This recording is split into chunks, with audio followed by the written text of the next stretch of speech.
Assalamualaikum warahmatullahi wabarakatuh. Perkenalkan, nama saya Nurfadila Putri dari Universitas Pancasakti Bekasi dari Prodi Manajemen B Malam dengan NIM 2892350161 dan dosen pengampu Bapak Supriyadi STP MPD. Di sini saya akan membuat video UTS tentang pengertian komunikasi. Pengertian komunikasi menurut para ahli ada 3. Yang pertama ada Bernard Berelson. Komunikasi adalah transmisi informasi, gagasan, emosi, keterampilan, dan sebagainya dengan menggunakan simbol-simbol, kata-kata, gambar, dan sebagainya. Dan yang kedua ada Theodore M. Newcomb. Setiap tindakan komunikasi dipandang sebagai suatu transmisi informasi terdiri dari rangsangan dari sumber kepada penerima. Yang ketiga ada Gerald R. Miller. Komunikasi terjadi ketika suatu sumber menyampaikan suatu pesan kepada penerima dengan niat yang disadari untuk mempengaruhi perilaku penerima. Jenis-jenis komunikasi. Yang poin pertama, ada komunikasi berdasarkan cara penyampaiannya. Yang pertama ada lisan. Komunikasi verbal adalah penggunaan bahasa untuk mentransfer informasi melalui berbicara atau bahasa isyarat. Yang kedua ada nonverbal. Komunikasi nonverbal adalah penggunaan bahasa tubuh, gerak tubuh, dan ekspresi wajah untuk menyampaikan informasi kepada orang lain. Yang ketiga ada tertulis. Jenis komunikasi yang dilakukan dengan cara menulis pesan atau dokumen tertentu. Yang poin kedua ada komunikasi berdasarkan maksud dan tujuannya. Selain dibedakan berdasarkan cara penyampaiannya, komunikasi juga dibedakan menjadi beberapa jenis. Berdasarkan maksud dan tujuannya, maksud dan tujuan di sini adalah maksud dan tujuan dari orang yang melalui komunikasi tersebut, serta orang yang menjadi lawan bicaranya. Poin ketiga ada komunikasi berdasarkan ruang lingkupnya. Komunikasi dibagi menjadi 2 bentuk, yaitu komunikasi internal dan eksternal. Komunikasi internal merupakan komunikasi yang terjadi antara anggota perusahaan yang sama. Komunikasi internal bisa dibentuk vertikal juga horizontal. Tujuan dari komunikasi. Yang poin pertama, agar pesan yang disampaikan dapat dimengerti. Tujuan komunikasi yang pertama adalah untuk memastikan informasi atau pesan dari komunikator dapat dimengerti oleh orang lain atau komunikan. Karena itu, komunikator harus menyampaikan pesan utama sejelas mungkin kepada komunikan. Tujuan komunikan selanjutnya adalah agar dapat mengenal orang lain.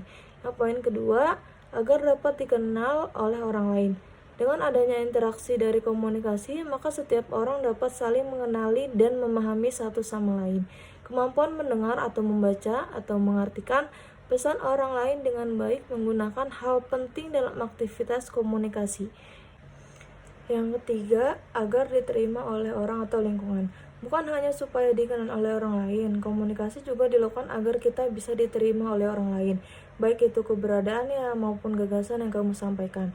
Fungsi komunikasi adalah yang pertama, sebagai alat untuk mengendalikan sesuatu atau seseorang.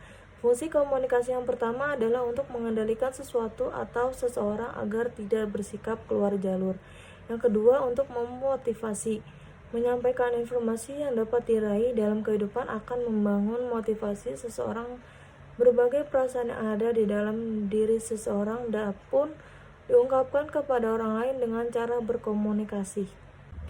Yang ketiga ada sebagai media untuk mengungkapkan isi hati.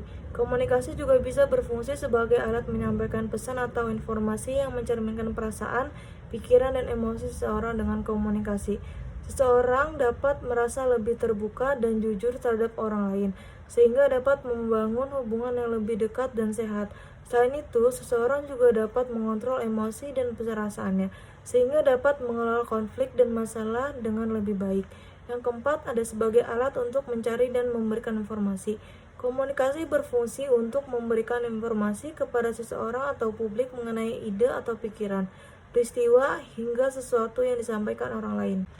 Kategori ilmu bahasa Indonesia. Bahasa merupakan alat yang dijadikan sebagai alat komunikasi, artinya ketika manusia ingin berinteraksi maka di sanalah bahasa akan digunakan.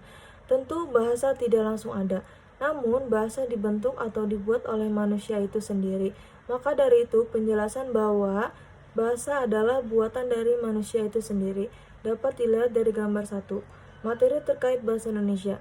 Pola kalimat, atau SPOK, subjek, predikat, objek, keterangan. Pola kalimat adalah rangkaian kata dari suatu kalimat penuh yang dilihat dari perilaku sintaksinya dengan menetapkan fungsi sintaksinya, subjek, predikat, objek, keterangan, dan pelengkap. Kategori biografi, jenis biografi berdasarkan bahan penulisannya. Biografi berdasarkan bahan penulisannya yaitu yang pertama ada biografi jurnalistik, adalah jenis biografi yang bahan penulisannya didapat lewat hasil wawancara tokoh, baik dengan tokoh utama yang akan diceritakan atau tokoh pendukung, seperti keluarga atau kerabat tokoh.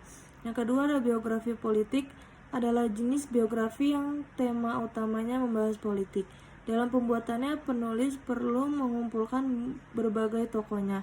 Yang ketiga adalah biografi intelektual, adalah jenis biografi yang bahan penulisannya didapat dari hasil riset.